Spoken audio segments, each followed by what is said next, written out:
বিষয়টি বুঝতে পেরেছেন। চলুন আমরা পরবর্তী প্রশ্নে যাই। আসসালামু আলাইকুম রহমতুল্লাহ। ইসলাম, আপনার টেলিভিশন ভলিউমটা কমাতে হবে ভাই। আমি প্রশ্ন হলো যে মাওলানা ফারুকী আছে না, হ্যাঁ, উনি বলতেছেন আল্লাহ রাসূলের তৈরি, আর কেউ কেউ বলতেছেন মাটির তৈরি। আমরা কোনটা বলবো? আপনারা কোরআন হাদিসে যেটা আছে সেটা বুঝবেন আর কি, কারোর কথা বুঝবেন না। চলুন, আচ্ছা, ঠিক আছে, জি, ধন্যবাদ ধন্যবাদ। আমরা এখন যাচ্ছি কোরআন হাদিস কি বলে সে বিষয়ে বলতে। জি জি, এখানে কোন ব্যক্তি বললো না বললো সেটা আমাদের বিবেচ্য বিষয় নয়, নীতিটা, মূল কথাটা। যারা এটা বলছে তারা মূলত তাদেরকে আল্লাহ পাক ইলম দেননি, এরা মানুষের গুমরাহ করছে এই সমস্ত কথা দিয়ে। কারণ আদম আলাইহিস সালাম, নবী সাল্লাল্লাহু আলাইহি ওয়াসাল্লাম বলছেন ইন্নাকুম লিআদামু মিন তুরাব, আদম, তোমরা সবাই আদমের সন্তান, আদম হলো মাটি দিয়ে। আর নবী সাল্লাল্লাহু নিজে বলছেন আনা সাইয়্যিদু ওয়ালাদ আদম, আমি আদম সন্তানদের লিডার। তো বাইরে থেকে লিডার তো সন্তান হিসাবে লিডার, এবং এটা হলো তার হাদিস, নিজের কথা।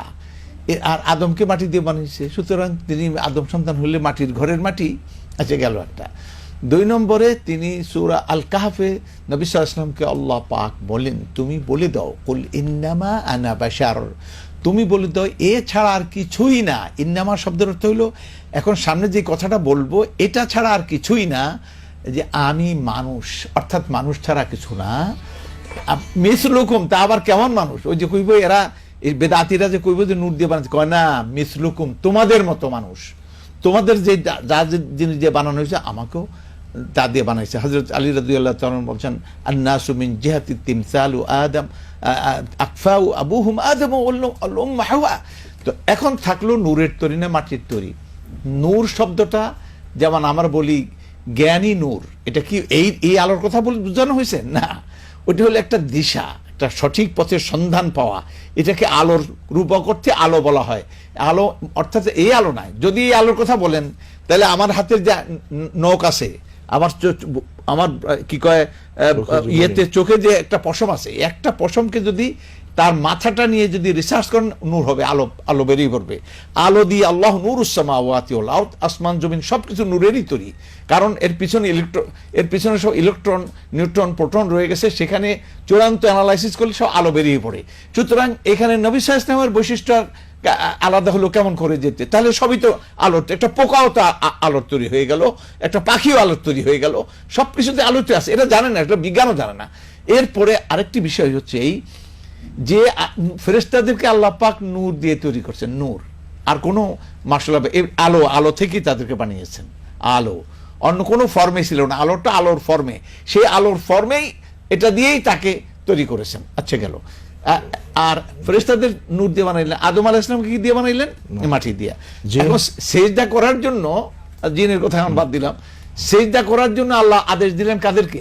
ফেরেশতাদেরকে, যে তোমরা কি করো, সেজদা করো লে আদম, আদমকে।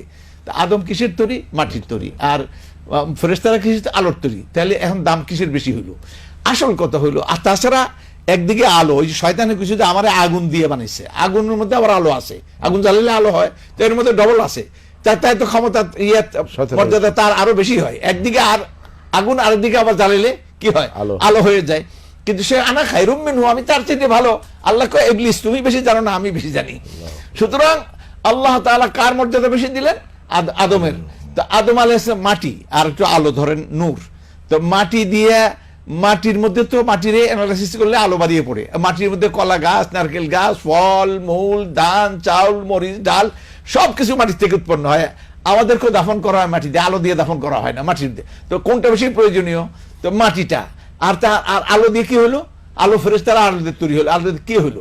সুতরাং কোন দিক থেকে মাটি এর চাইতে উত্তম, শুধু আলো চাইতে কি কয় মাটি উত্তম। আবার বলবেন যে আল্লাহ তো নূর, আল্লাহ নূর আলাদা জিনিস, এটা মখলুক নূর না। আর সমস্ত নূর হলো সৃষ্টিগত নূর, আর আল্লাহ পাকের নূর হলো জাতি নূর। এটার সঙ্গে লাইসা কামিসলিহি শাই, তার মতো কিছু জিনিস নাই, এটা বলা যাবে না। আল্লাহটা আল্লাহরই জন্য।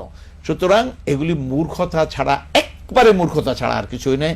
আল্লাহ তাআলা ওদেরকে হেদায়েত করুন, আমাদেরকে হেদায়েত করুন। আমিন, আমিন, আমিন। জি।